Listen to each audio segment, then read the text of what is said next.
your opinion on friends with benefits? Ugh, this is such a tricky topic. Does size matter? I'm scared. How to get over a toxic relationship. My standards were so friggin' low. How to hook up with someone and not catch feelings. I can't believe I was really that heartbroken over him. Do you shave down the hair? How did he get over you that fast? No, he's done. Confidence tips. Girl, clearly he sucks. So it's about to get juicy. Hello, welcome back to my channel. If you're new here, my name's Cora. I'm 23. I just graduated college and I currently live in Chicago, and I'm currently unemployed. Still working on a job and my life plans. I don't really know what I'm doing with my life, basically. I feel like I'm kind of like a big sister to you guys. I love giving you advice. I love giving you all the juicy details on my life, and I love hearing about yours and putting in my 2 cents. So that's exactly what we're going to be doing today. Because I'm going to be answering all of your juicy TMI girl talk questions, the ones that you're even too scared to ask your own friends. All things relationships, confidence, birth control, drinking, situationships, we're going to share it all today. So get cozy, get comfy, because it's about to get juicy. How to get over a toxic relationship. Girl, we're really hitting home right away here. I've definitely had my fair share of toxic relationships. I really think the key to getting over any relationship, whether that's a toxic relationship, a situationship, a long-term, a long distance, whatever it may be, is unfortunately time. And I know you probably don't want to hear that because you're probably like, I want to be over them right this freaking second. And I feel you. I definitely feel you there. But what I've learned is that time is going to heal all of your problems, all of your sadness. You can try to hook up with other people. You can try to drown your sorrows in ice cream and lay in bed and watch movies. But at the end of the day, it's really time that's going to help. But there are a few other things. I would say having a friend or two that you can go talk to. Really keeping yourself busy is key. Like when I went through my breakups, I just wanted to lay in bed, cry, watch YouTube, and do nothing. But sometimes that only made it worse because I was like, oh my God, should I text him? Oh my God, I wonder what he's doing right now. Like, as long as you're keeping busy, you're not gonna give a what he's doing. So spend time with friends, go out to eat, treat yourself. Journal, that helped me a lot, surprisingly. Journaling about your feelings and being like, this dude really does help. And then you can look back a few months later when you're completely over this guy and be like, oh my God, I can't believe I was really that heartbroken over him. What are your standards in a relationship? Unfortunately, when I was single, my standards were so friggin' low. Like, I'm actually embarrassed. Oh my God, you guys, I'm really gonna get deep here because I made this list when I broke up with my second boyfriend. I've only had 3 boyfriends, my first, my second, and my current. And I legitimately made this list in 2021 when I was going through such a hard breakup. And let me just read this to you guys. If I jump, he can catch me and spin me around without getting winded. Taller than me. Doesn't make me question my existence. Will have fun and will have a conversation with me. Just those 5 were my standards when I was single. And that is probably why I had some unfortunate hookups. Let's try to forget about those. But please do not follow that list of standards because it is embarrassing. Will have a conversation with me. That is the bare minimum. But the fact that my ex-boyfriend wouldn't even have a conversation with me. I remember we were driving on a 7-hour road trip and he did not speak once the entire time. So that is why that went on the list right there. But I try to think of when I think of standards is like, if your best friend came to you and was telling you X, Y, and Z about a boy, would you want her to be with him? And if you want your best friend to date the guy you're talking to, then why are you dating him? Clearly he sucks. So make sure you do not ignore those red flags in the beginning because I definitely always did. I think it's really important that a guy is confident. He's not scared to show his own emotions. He definitely has to be driven, have ambitions, have goals in life. I love someone who can banter with me. Definitely how me and my current boyfriend are. Don't go for a guy that you know is complete trash and you would not let your best friend go for. Confidence tips. My biggest tip for confidence is fake it till you make it. If you think you are the hottest thing out there, you will walk out and you will go to a bar and you will feel hot. You will give off that energy to other people. Something I've struggled with is like feeling insecure in my own body, like what I look like, my appearance. You never should feel insecure about that, but like as girls, I feel like most of us do. And something I would say that helps with that is wear clothes that make you feel confident. Wear things that you know that fit you good. If I walk outside and I'm wearing an outfit where my jeans are too tight, when I sit down, I literally have to unbutton and unzip my pants just to sit and feel comfortable. I'm not gonna feel good. I'm gonna feel awful. But if I go out wearing my favorite high-waisted jeans that fit me so freaking good and I'm walking around in a cute ass outfit, I know that I'm gonna be more confident. My last tip for confidence would be don't look at other people's social media that you know are gonna make you feel bad about yourself. I've done this time and time again, and at the end of the day, you just have to unfollow or just mute people that are gonna make you feel bad about yourself. Does size matter? Okay.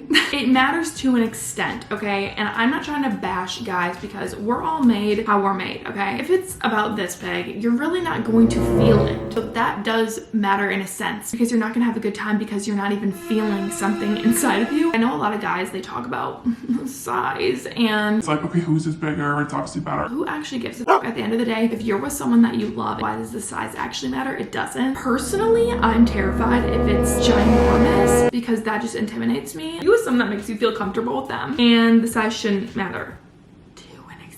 We're gonna stop now. How do you / did you know what to do in a first relationship? I'm gonna be honest, you don't. And I know that's probably not the advice you want to hear, but you don't. Like my first kiss, awful. My first time, atrocious. And I'm not embarrassed of that. We have a good laugh about it now, but it's like, it was not good. And honestly, I think that you just have to realize that like your first time is not gonna be amazing. You're still learning about yourself, what you like, what they like. You're still familiarizing yourself. So it's probably not gonna be outstanding. I literally burst out laughing in the middle of my first kiss with someone because I was like, I don't even know how to move my mouth. It takes time, it takes practice, and you will get the hang of it. You're only gonna get better. I need a new perfume. What's one you highly recommend? I've been looking for a good perfume for quite some time now. But the thing is one, I'm very indecisive, and two, I don't want to buy an entire bottle of perfume just to realize that I don't like it when I get home or just get sick of it with time. So if you're looking for a good freaking scent, but you want to experiment, you want to try new ones out, let me tell you about my latest obsession, Scentbird. Oh my god, these smell so freaking good. Scentbird is a fragrance subscription that lets you try a new designer scent each month for only $17. You really don't need to invest in designer fragrances with Scentbird. Every month you get to pick out what fragrances you receive, so there's really no surprises. Basically, you can experiment with a ton of different fragrances to see which one fits your style and personality best by using Scentbird. They offer affordable and flexible subscription plans, and you can skip or cancel your subscription at any time, so it's completely hassle-free. They have over 600 perfumes and colognes carrying brands like Gucci, Prada, and Versace. They also have indie brands as well, like Skylar or Confessions of Rebel. With each fragrance, you get a 30-day supply, so you can try it out before having to commit to buying the full-size bottle, because nice full-size perfumes can cost over $150 or even $300 to $500. And I know because I bought some nice perfumes and then I'm like, ah, perfect. I'm sick of it after a few months. What I love so much is that they send you a little card with each of the perfumes that you pick out. The ones that I picked out this month are Dare by Brown Girl Jane, Red Wine Brown Sugar by Boho Boko, and Pure Sugar by Ode Juice. I don't really know if I'm saying that right. I love the packaging Scentbird comes with because it's so easy to travel with. The outside casing is magnetic, so it's really easy to put on and take off. Once you open it, you can see what the scent is inside. This one is Dare by Brown Girl Jane, and this one might be my new favorite of the month. I honestly feel like it's a little bit of a mature scent, but it's also just fun and girly as well, which is why I love it so much. It just smells so good. And as you can see when you take the case off, there is definitely a generous amount that Scentbird gives you with each fragrance per month. Once it's back in its case, all you have to do is turn it to make sure it's unlocked, and then you can spray.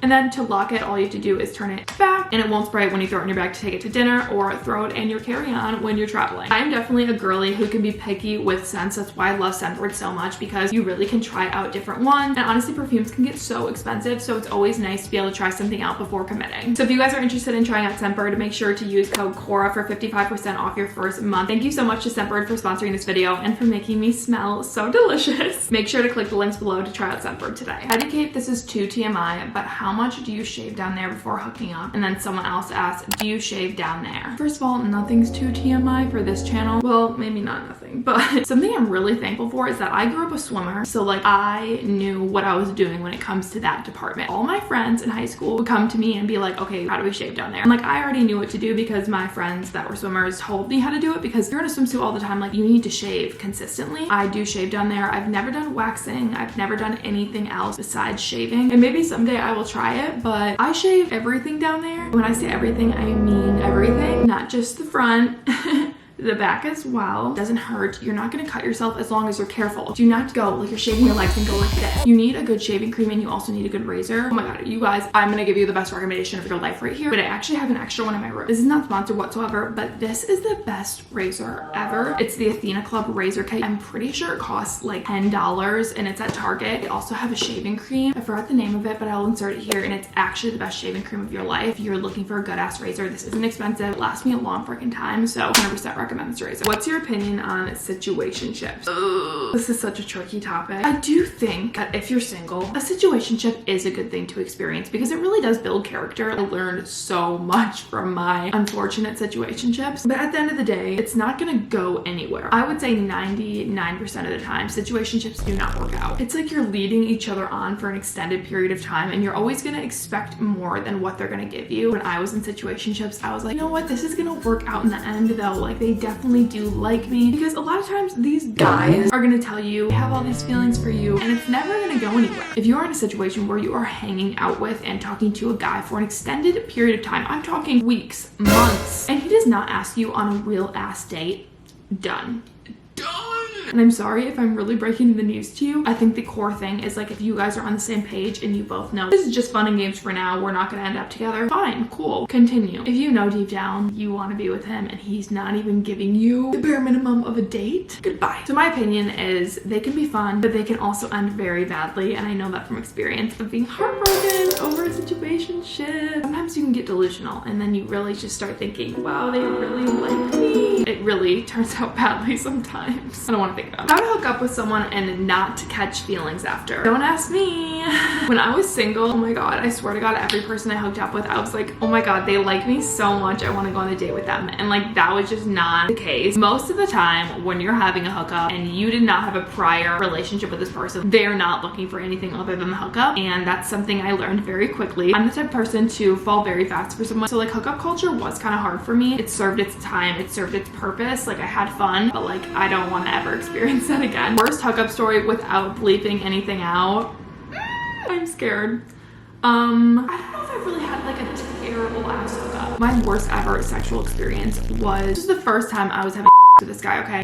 He finishes and pulls out and the condom is nowhere to be found. And we're like, okay, that makes no fucking sense. Like, where's the condom? And then we realized that the condom had fallen off inside of my body and was floating around inside of me. The unfortunate thing is that this has happened to me twice, so I don't know if it's me or like what the fuck is up. This wasn't my first rodeo, but this was my first rodeo with this guy. We're literally hooking up for the first time ever and this has to happen. Okay, cool. I don't know if I can leave all this in. I was too scared to get it out of me because I could not just reach in and grab it out and ha, everything's okay. No, this sucker was in there. So he I literally felt like I had just rode a horse for 6 hours. So, yeah, I'm confused about liking this guy. IDK if I like him for him or just because I want to like someone. This is the real question, honestly, because it's like, are you just bored and you want to like someone because all your friends are in relationships, or you are really sad and you're trying to just fill your time with a guy? Unfortunately, this does happen and it's not always like easy to figure out what you're feeling. I think with time it'll tell. Hopefully you're not leaving this guy on too much and he starts to really like you and you realize, wow, I really don't like him. If he had sex with another girl while we were broken up but still talking, is it crazy for me to feel betrayed? No. First of all, get that feeling of like, should I be crazy out of your head, because just being broken up with a guy, like say you were completely done, you were not talking anymore, and like a week later he goes and hooks up with someone and you find out about it, I would be upset about that, because it's like, how did he get over you that fast that he's already willing to hook up with someone else? No, he's done. And you definitely have the right to feel upset about that. If he did that, it's not even worth your time anymore. Time to move right along. He sucks for that, but you have every right to feel upset. You are not crazy. What was it like your first time? Definitely awkward. Well, I don't think it was. No, it was awkward.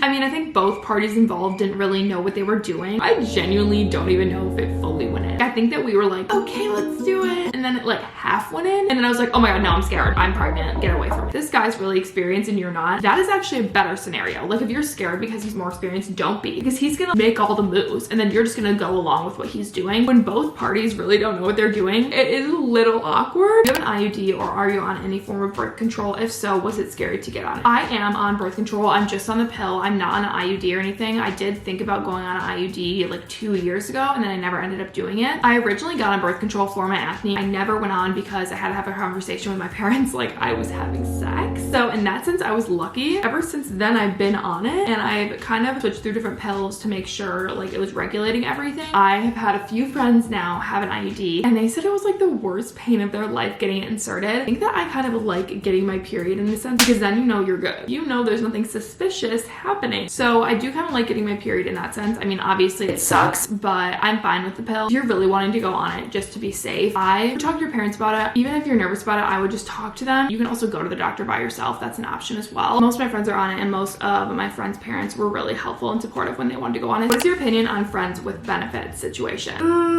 I've had a friends with benefits situation once, and in the end, I was sobbing and heartbroken. So I would not recommend. I don't really know how you can make it work, because in the end, I do feel like someone is always going to catch feelings, even if you promise this is just for fun. And usually one person is going to and the other is not. Then you're in a tough position where it's like, you are friends, everything's kind of ruined. And it's like, how are you supposed to go back to just being friends after you had this whole thing going on between you? I'm friends now with this person, but it did take time, and it's not always easy in the beginning, especially when you're the unfortunate one who caught feelings. Period horror stories. Well, the first time I ever got my period, I was on a pool deck, and I was standing outside the pool in my swimsuit, and it started leaking down my leg. So that was fun.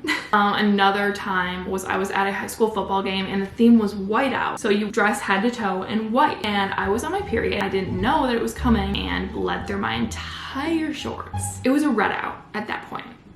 I sprinted off those bleachers, let me tell you, and got into my car and drove my ass home. But honestly, me and my friends thought it was the funniest thing, and ended up being good memories. But in the moment, it was a bit of a horror story before we laughed about it. Last one, thoughts on dating apps. I was only on dating apps for a little bit when I was single, and I only had Tinder. I do think in a way I used it as like a confidence booster. Like I would go on there and be like, oh my god, all these guys matched with me, and they would message me, and then I never responded. Like I genuinely think I responded to one person on that app, talked to one guy on there, and then it ended up being like, I'm not interested in you, goodbye. So I haven't had like any serious experience, but I do know that dating apps can work out. I think Hinge is definitely the move if you're looking for something more serious, if you actually want to go on a date. I think Tinder has now kind of branded itself, or people have branded it as like the hookup app. I know that girls are the ones that have to make the first move on Bumble, so it can be a little intimidating. So I would go with Hinge. I think that's your best bet. That is going to be it for this video. Thank you guys so much for watching. Thank you again so much to Scentbird for sponsoring this video. Make sure to click the link in my description box to try out Scentbird today, and use code Cora for 55% off your first month. Make sure to follow me on all other social platforms to keep up with my life, and I will see you guys in my next video. Bye! I've been thinking about good times, so tell me all your worst lies. I believe them if I try.